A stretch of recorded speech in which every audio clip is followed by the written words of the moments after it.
राम राम दोस्तों, हमारे चैनल में आपका बहुत बहुत स्वागत है। आज इस लीला के माध्यम से मैं माताओं और बहनों को एक ऐसा मंत्र बताऊंगी जिससे उनकी पूरी जिंदगी आनंद में बीतेगी। एक बार की बात है, महाराज जी की परम भक्त श्री माँ नैनीताल में आए हुए एक बाबा जी के प्रवचन सुनने जाने लगी। वे अपने ही साथ अपने कुछ और साथियों को भी अपने साथ ले जाने लगी।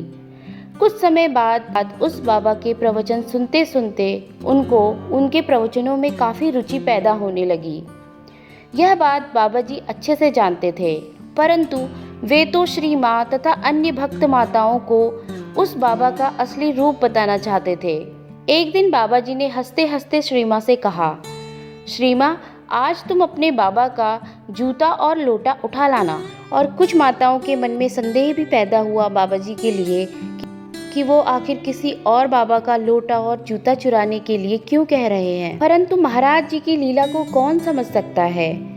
एक दिन जब वो वेदांत बाबा प्रवचन दे रहे थे, तब प्रवचन खत्म होने के बाद उन्हें अपना जूता वहाँ नहीं मिला जहाँ उन्होंने रखा था।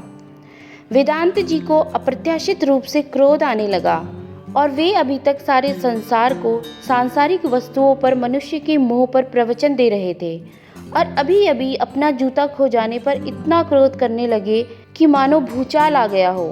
यही सोचती सोचती सभी माताएं जो प्रवचन सुनने गई थी अपने घर को आ गई और बाबा जी के प्रति उनकी भावनाएं खत्म हो गई और दूसरे दिन से माताओं ने उस वेदांत के प्रवचन सुनने के लिए जाना बंद कर दिया। परंतु इन सब लीलाओं क्रीडाओं के पीछे बाबा जी का मूल उद्देश्य यह रहता था कि केवल सीमित रूप में सीख देना अथवा मार्गदर्शन करना भर होता है, न कि गुरु रूप में उपदेश देना। और न कभी इन सीखों को अनिवार्य रूप से मानने के लिए उन्होंने कभी भी किसी को बाध्य किया। भक्त की स्वेच्छा ही स्वरूपरी रहती थी। बाबा जी ने हमेशा माताओं बहनों से कहा कि वो आंख बंद करके किसी पर भी विश्वास ना करें।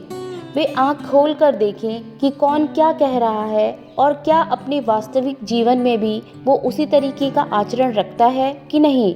इसलिए बाबा जी ने उन भोली भाली माताओं बहनों से कहा, धीरे धीरे रे मना, धीरे सब कुछ होए, माली सींचे 100 घड़ा, ऋतु आए फल होए। तो दोस्तों, कहने का मतलब ये है कि जो पाखंडी बाबा भोली भाली माताओं बहनों को अपने जाल में फंसा लेते हैं और उसके बाद उनकी भावनाओं के साथ खिलवाड़ करते हैं, बाबा जी ने हमेशा अपनी लीलाओं में ऐसे पाखंडी बाबाओं से माताओं बहनों को सतर्क रहने की सलाह दी है।